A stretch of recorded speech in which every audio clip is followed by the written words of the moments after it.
Kembali lagi di Cahaya Hati Indonesia. Terima kasih yang masih bersama kami ya, Masya Allah.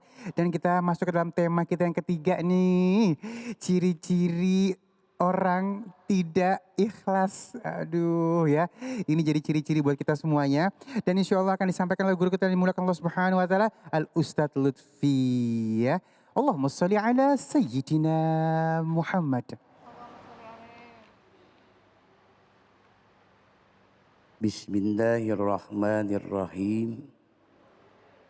Assalamualaikum warahmatullahi wabarakatuh. Waalaikumsalam warahmatullahi wabarakatuh. A'udzu billah. Bismillah. Alhamdulillah usolli wa yusallimu ala Rasulillah Muhammad bin Abdillah wa ala alihi wa ashabihi wa mawala amma ba'du. Yang saya hormati dan saya muliakan para alimil ulama, para tuan guru, para kiai, para habaib yang mudah-mudahan Allah limpahkan keberkahan. Dan tak lupa yang saya hormati para ibu, bapak, juga pemirsa Cahaya Hati Indonesia iNews TV. Mudah-mudahan di siang ini Allah limpahkan keberkahan. Amin. Ma'asyiral muslimin wal muslimat rahimakumullah. Tugas manusia diciptakan oleh Allah Subhanahu wa Ta'ala yaitu mempunyai ibadah pokok. Ibadah pokok yang ditugaskan oleh Allah tidak serta-merta ketika manusia melakukan ritual langsung diterima. Tentunya ada syarat ketentuan yang kita lakukan bagaimana caranya ibadah kita diterima oleh Allah. Ulama mengatakan ada 3 ruhul ibadah. Yang pertama tergantung niat, yang kedua keikhlasan, yang ketiga ilmu. Yang pertama, yang ketiga insya Allah di lain waktu. Hari ini temanya ciri-ciri orang yang tidak ikhlas.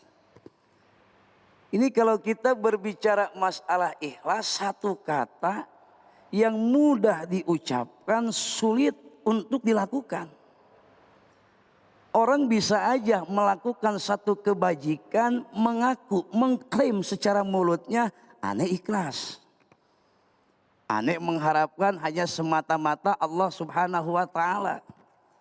Akan tetapi kategori ikhlas ini sulit kita lakukan.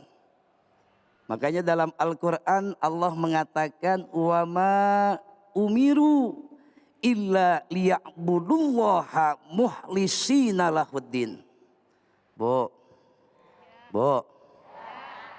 Allah tidak merintahkan kita ibadah kecuali dasarnya ikhlas.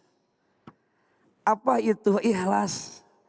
Kita melakukan kebaikan, amalan kita semata-mata murni mencari keridhaan Allah. Jadi orang ikhlas tidak tanpa apapun ibadahnya kontinu. Beda kayak kita. Kita giliran ibadah biasanya kadang-kadang kita mah tergantung suasana hati. Betul apa betul? Ini jujur apa jujur, ibu jangan ada dusta di antara kita. Kita mah biasanya ibadah itu tergantung suasana hati. Dan Bang Ali, suasana hati itu biasanya tergantung daripada isi dompet. Di sono, tapi di sini mah kayaknya nggak ada. Giliran senang hatinya ibadahnya rajin. Maghrib belum datang, wudu jam 5 udah mulai. Udah segala dibaca dah. Dikir apapun dibaca, begitu datang maghrib, wah takbiratul ihram tetangga pada dengar. Wow, saking apa senang hati. Padahal orang yang ikhlas apapun keadaan kita, kita mau miskin, kita mau kaya, kita mau luang, kita mau sempit, selalu continue ibadah kepada Allah Subhanahu. Artinya apapun yang kita lakukan tanpa ruh bagaikan jasad tanpa ruh. Sehebat apapun badan kita, sehebat apapun jasad kita, tanpa ruhnya tidak ada nilai harganya di mata Allah Subhanahu wa taala. Ibu, Bu, mending bagus dompet, mending banyak isi apa, mending jelek dompet tapi banyak isi. Nah, nih kalau saya mau tanya, mending dompetnya jelek isinya banyak, mending dompetnya bagus kisaran 500 juta tapi nggak ada isinya. Mending milihnya dompetnya jelek, yang penting isinya. Tapi yang lebih bagus lagi, mending dompetnya bagus, isinya. Itu mah keinginan ibu. Betul. Apapun ibadah kita, ini tangan bagus, ini kaki bagus, fisik kita bagus. Tanpa ada ikhlas, belum tentu diterima oleh Allah Subhanahu wa ta'ala.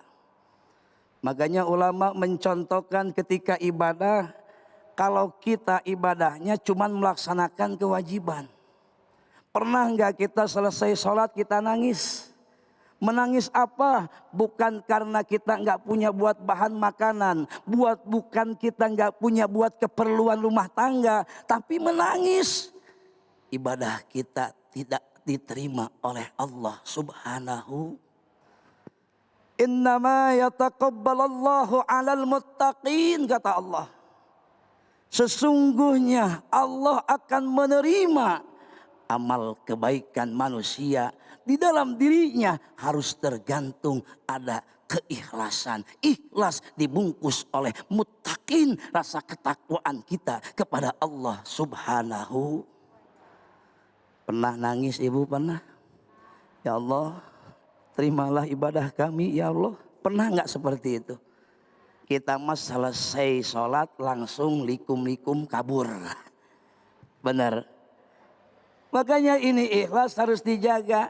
Dikarenakan ikhlas ini ibadah yang susah, yang hanya mudah dilakukan tapi sulit untuk dikerjakan. Banyak sekarang di antara kita berperilaku, beramalan di luar dasar keikhlasan. Contoh, banyak orang yang beribadah kelihatan tidak ikhlas. Kita selalu mengharapkan pemberian dari makhluk daripada pemberian dari Allah. Oh, kira-kiranya kita yakin sama atasan apa saya yakin sama Tuhan? Kira-kira kita takut sama atasan apa takut sama Tuhan?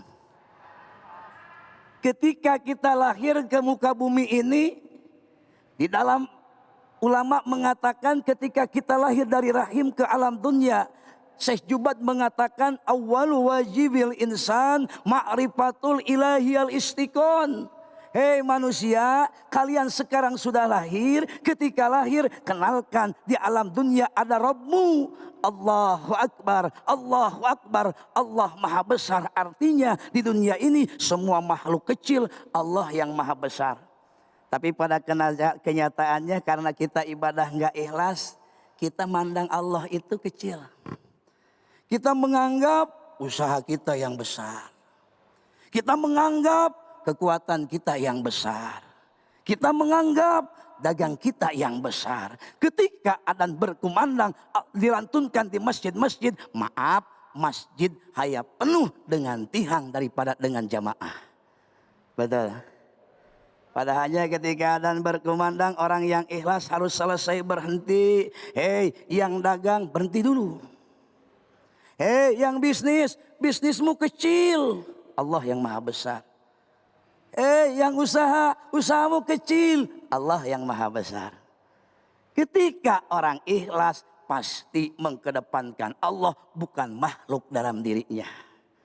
Mudah-mudahan kita selalu mengkedepankan Allah, amin. Lebih baik kehilangan sesuatu karena Allah daripada kehilangan Allah karena sesuatu. Betul?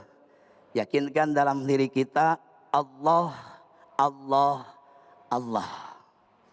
Yang kedua, sulitnya kita saat ini melaksanakan ibadah di era digital ini, zamannya zaman selfie. Ibu tahu selfie, Bu? Di mall tempo-tempo kalau kita lihat anak muda selfie-nya Bang Ali gayanya rupa-rupa. Ada yang gini. Ini nenek-nenek selfie-nya. Naudzubillah. Jadi apa? Di era digital ini segala yang kita lakukan kayak ingin diumbar. Padahal ingat, ada yang namanya kebaikan kita bisa hilang manakala apa? Nilai ibadah kita ada dicampur dengan ria. Apa itu ria? Ingin terlihat baik oleh orang lain. Artinya kalau ikhlasnya benar, kita ibadahnya itu semata-mata murni karena Allah. Dan ketika sudah murni karena Allah, ingat, tidak terbang ketika dipuji, tidak tumbang ketika dicaci. Ada yang muji, kita bukan mencari pujian dari manusia. Kita semata-mata pujian dari Allah. Semua puji milik Allah. Ketika ada yang nyaci, yang tidak suka dengan perbuatan kita, kita tidak akan tumbang. Istiqomah, continue, karena kita ikhlas kepada Allah Subhanahu. Yang ketiga, sekarang banyak ciri orang-orang yang tidak ikhlas. Ketika melakukan kebaikan dalam hati, niat ketika memberi, ketika memberi niatnya kita ingin mendapat kebaikan, feedback balik. Padahal apapun yang kita lakukan, ingat, sekecil apapun kebaikan kita, Allah catat. Wa may ya'mal misqala dzarratin wa may ya'mal misqala dzarratin syarrai yarah. Mudah-mudahan kita semua bisa melaksanakan ibadah kita dengan ikhlas. Dan mudah-mudahan amalan kita diterima oleh Allah Subhanahu wa ta'ala. Mungkin Bang Ali dicukupkan seperti itu. Ya baik, terima kasih guruku yang dimuliakan Allah Subhanahu wa taala, Al-Ustadz Lutfi. Masya Allah ya. Mudah-mudahan kita termasuk orang-orang yang ikhlas. Amin ya rabbal alamin. Jamaah yang dimuliakan Allah Subhanahu wa taala, sesaat lagi kita akan menjawab pertanyaan-pertanyaan yang sudah masuk melalui media sosial kita. Jangan kemana-mana, tetap bersama kami di Cahaya Hati Indonesia.